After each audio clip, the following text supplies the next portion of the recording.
Hello, how are you doing. तो दोस्तों, आज की वीडियो में हम बात करेंगे काश वाले सेंटेंसेस की, जिसमें हम उन वाक्यों को इंग्लिश में बदलना सीखेंगे जिनमें काश आता है। जैसे कि काश तुम मेरे दोस्त होते, काश मेरे पास कार होती, काश मैंने भी बचपन में पढ़ाई की होती। तो काश को इंग्लिश में आई विश कहते हैं, कभी कभी कॉन्टेक्स्ट के बेस पे वी विश भी कहते हैं। विश का मतलब होता है इच्छा, और ये इच्छा भूतकाल, वर्तमान काल, भविष्य काल यानी पास्ट, प्रेजेंट या फ्यूचर की हो सकती है। तो इंग्लिश में विश शब्द के जरिए हम या तो भूतकाल की अधूरी इच्छा जाहिर करते हैं या फिर वर्तमान काल और भविष्य काल की ऐसी इच्छा कहते हैं जिसके पूरे होने की पॉसिबिलिटी नहीं होती है। अब मैं आपको ट्रिक बताता जाऊंगा और आप नोट करते जाइए। सबसे पहले हम बात करेंगे भूतकाल की इच्छा, यानी काश का पहला इस्तेमाल है। एग्जाम्पल सबसे पहले, क्योंकि समझने में आसानी हो जाती है। जैसे कि मैं आपको एक सेंटेंस बोलता हूं, काश मैंने तुम्हारी बात मान ली होती। मैं एक ऐसी बात के बारे में बात कर रहा हूं जो भूतकाल की बात है कि काश मैंने तुम्हारी बात मान ली होती, काश मैंने पढ़ाई की होती, काश मैं बचपन में स्कूल गया होता। यानी कि अब वो चैप्टर क्लोज हो चुका, बस मेरी इच्छा है। तो दोस्तों, इंग्लिश बनाने की ट्रिक बहुत आसान है। और क्या है, काश की इंग्लिश आई विश से बनाएंगे और बाकी वाक्य की इंग्लिश का जो पास्ट परफेक्ट का रूल होता है उसके अकॉर्डिंग बनाएंगे। तो फॉर्मूला नोट कीजिए, I wish plus past perfect. अब मैं आपको सेंटेंस की इंग्लिश बनाना सिखाता हूं। काश मैंने तुम्हारी बात मान ली होती, तो लिखिए काश की इंग्लिश तो क्या लिखेंगे, आई विश। अब सेंटेंस है मैंने तुम्हारी बात मान ली होती, इसमें सब्जेक्ट क्या है, मैंने, और इसमें वर्ब क्या है, लिसन। जब हम बात मानने को क्या बोलते हैं, लिसन टू। और ऑब्जेक्ट क्या है इसमें, तुम्हारी बात यानी यू। तो पास्ट परफेक्ट का रूल क्या होता है, subject plus had plus verb की थर्ड फॉर्म।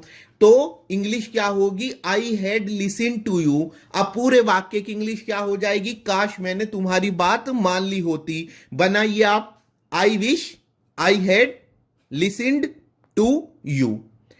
एक और सेंटेंस बनाइए, काश मैंने पढ़ाई की होती। काश की इंग्लिश क्या हुई इसमें, आई विश।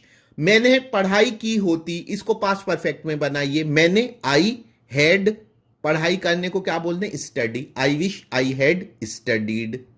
समझ गए आप। तो इस तरह हम बनाएंगे काश की वो इच्छाएं जो भूतकाल से संबंधित हैं।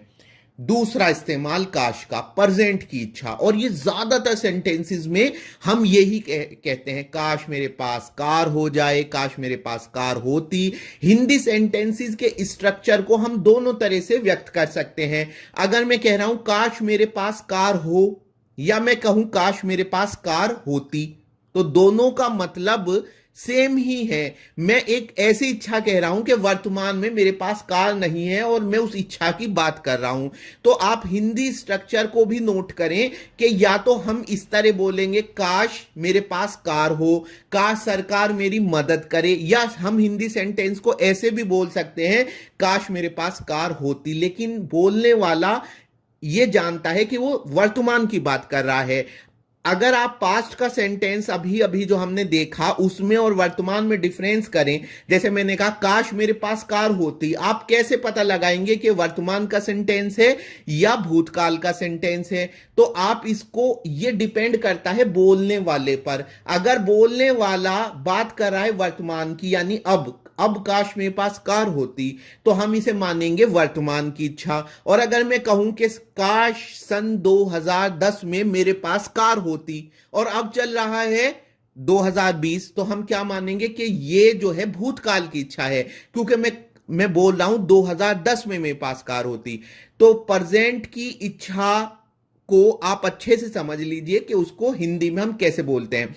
इंग्लिश बनाने की ट्रिक बहुत आसान है, और ट्रिक क्या है, काश की इंग्लिश आई विश बनाएंगे और बाकी वाक्य की इंग्लिश जो पास्ट इंडेफिनिट का इंग्लिश का रूल होता है उसमें बनाएंगे। तो फॉर्मूला नोट कीजिए, I wish plus past indefinite. अब मैं आपको दो सेंटेंस बता देता हूं, आप इनको नोट कीजिए। काश सरकार मेरी मदद करे या काश सरकार मेरी मदद करती, तो दोनों का मतलब अब एक ही है। मैं वर्तमान की इच्छा व्यक्त कर रहा हूं, तो मैं क्या बनाऊंगा, काश की इंग्लिश होगी आई विश, और बाकी सेंटेंस की इंग्लिश आपको पास्ट इंडेफिनिट में बनानी है। आप रिकॉल कीजिए पास्ट इंडेफिनिट का क्या रूल होता है। अगर अफर्मेटिव सेंटेंस है, यानी जिसमें नहीं नहीं आ रहा है, नहीं का इस्तेमाल नहीं हो रहा है, या फिर प्रश्नवाचक भी नहीं है, तो ऐसे सेंटेंस को, जो सेंटेंस होते हैं उनको हम बोलते हैं अफर्मेटिव।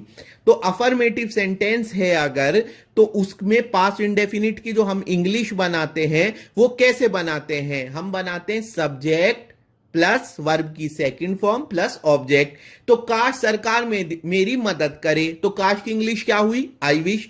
सरकार मेरी मदद करे में आपको कौन सा रूल लगाना है, पास्ट इंडेफिनिट का। तो इसमें सब्जेक्ट क्या है, सरकार, तो इंग्लिश हो गई द गवर्नमेंट। वर्ब क्या है, हेल्प, मेरी मदद करे, मदद करना इसमें वर्ब है, तो सेकंड फॉर्म हेल्प की क्या हो गई, हेल्प्ड। और ऑब्जेक्ट क्या है, मेरी, तो मी। तो क्या पूरे सेंटेंस की इंग्लिश हो जाएगी, I wish the government helped me. Next sentence, काश तुम मुझे परेशान ना करो, तो इसमें काश की इंग्लिश तो आई विश हो गई, लेकिन पास्ट इंडेफिनिट का रूल होता है अगर नेगेटिव सेंटेंस है तो उसमें आप क्या यूज करते हैं, डिड नॉट प्लस वर्ब की फर्स्ट फॉर्म। तो इसकी इंग्लिश क्या होगी, काश को आई विश, सब्जेक्ट है तुम यानी यू, परेशान करने को क्या बोलते हैं, बॉदर, लेकिन उससे पहले हम डिड नॉट यूज करेंगे क्योंकि हम कह रहे हैं परेशान ना करो। तो क्या, और ऑब्जेक्ट है मी, तो I wish you didn't bother me.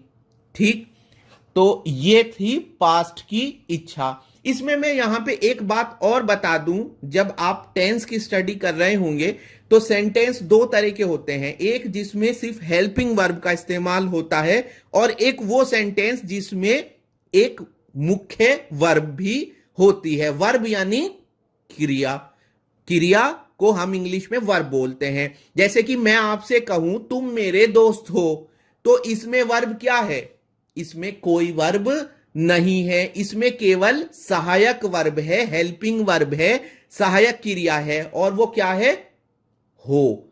तुम मेरे दोस्त हो, तो हो की इंग्लिश क्या होती है, are, you are my friend.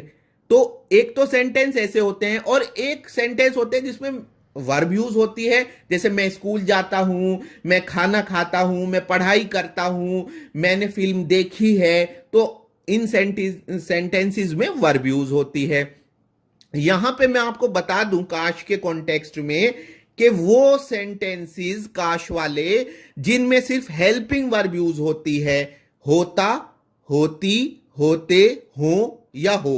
तो ऐसे वाक्यों की इंग्लिश में जब हम काश वाले वाक्यों की इंग्लिश बनाएंगे, इंग्लिश में हम सिर्फ हेल्पिंग वर्ब वर का इस्तेमाल करेंगे, चाहे सब्जेक्ट सिंगुलर हो या प्लूरल हो। यानी आप ऐसे देखिए, काश नैना मेरी गर्लफ्रेंड हो, अगर मैं कहूं नैना मेरी गर्लफ्रेंड है तो इसकी इंग्लिश क्या होगी, नैना इज माई गर्लफ्रेंड। लेकिन जब आप इसकी काश के साथ इंग्लिश बनाएंगे तो इसमें इज, एम, आर कुछ इस्तेमाल नहीं होगा, सिर्फ वर का इस्तेमाल होगा और वाज का भी इस्तेमाल नहीं होगा। क्यों, हालांकि नैना सिंगुलर है और सिंगुलर में हम वाज यूज करते हैं, लेकिन काश वाले वाक्यों में हेल्पिंग वर्ब की इंग्लिश जो बनती है वो सिर्फ वर बनती है। तो काश नैना मेरी गर्लफ्रेंड हो, I wish Naina were my girlfriend.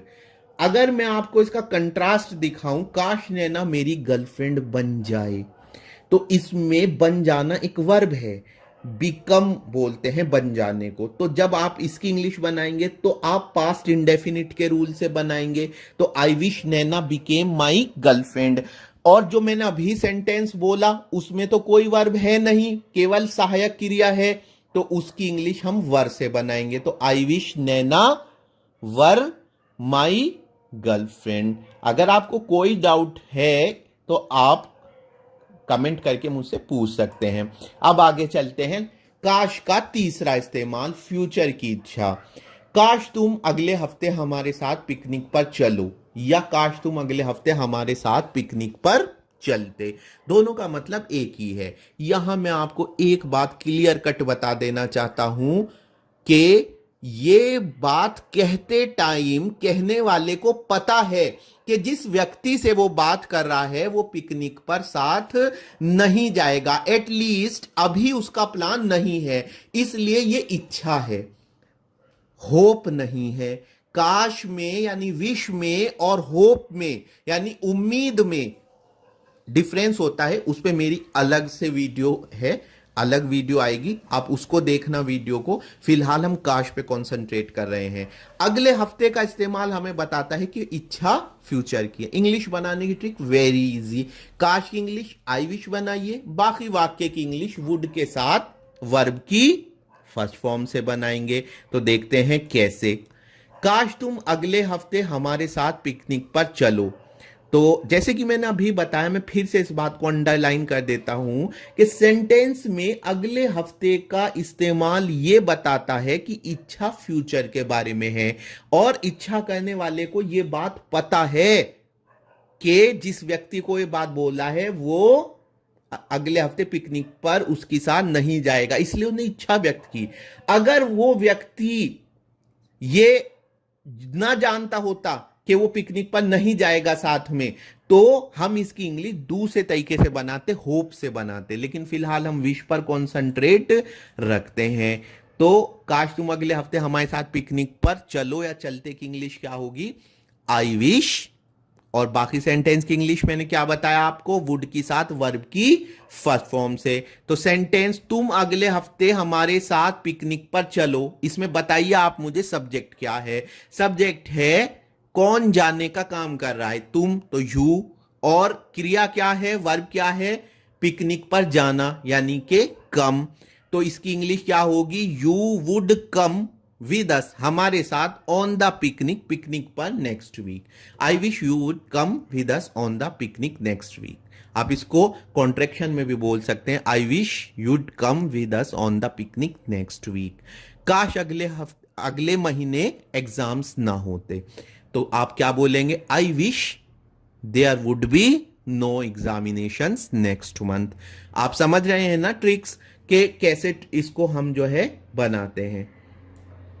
अब हम चलते हैं आगे।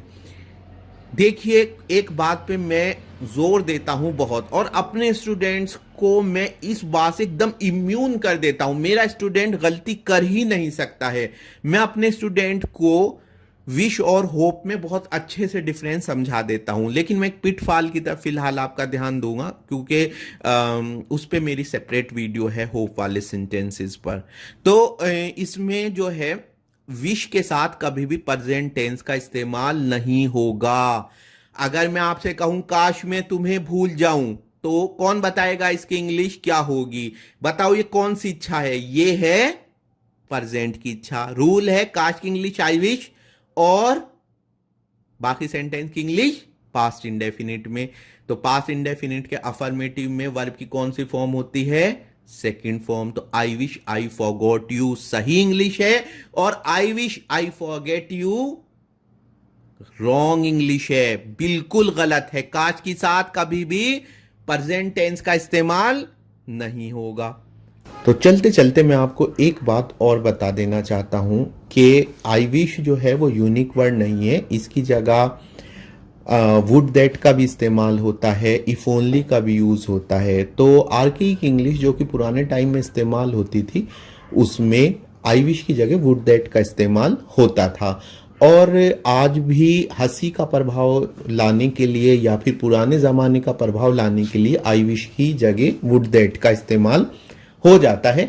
जैसे काश तुम मेरे दोस्त होते को हम I wish you are my friend generally कहेंगे, लेकिन आर्केइक इंग्लिश में हम इसको would that you are my friend कहेंगे। तो दोस्तों, मेरी ये वीडियो आपको कैसी लगी जरूर बताइएगा। आपका फीडबैक मेरे लिए बहुत इंपॉर्टेंट है। मेरी वीडियोस आती रहेंगी अगर आप हमें कमेंट बॉक्स में कमेंट करते रहेंगे। तो हमारा चैनल आप सब्सक्राइब कीजिए, बेल आइकन दबाइए, और वीडियो अच्छी लगी तो लाइक और शेयर कीजिए। कोई डाउट है तो आप कमेंट बॉक्स में कमेंट करके पूछ सकते हैं। तो नेक्स्ट वीडियो जल्दी ही आएगी, तब तक थैंक यू वेरी मच।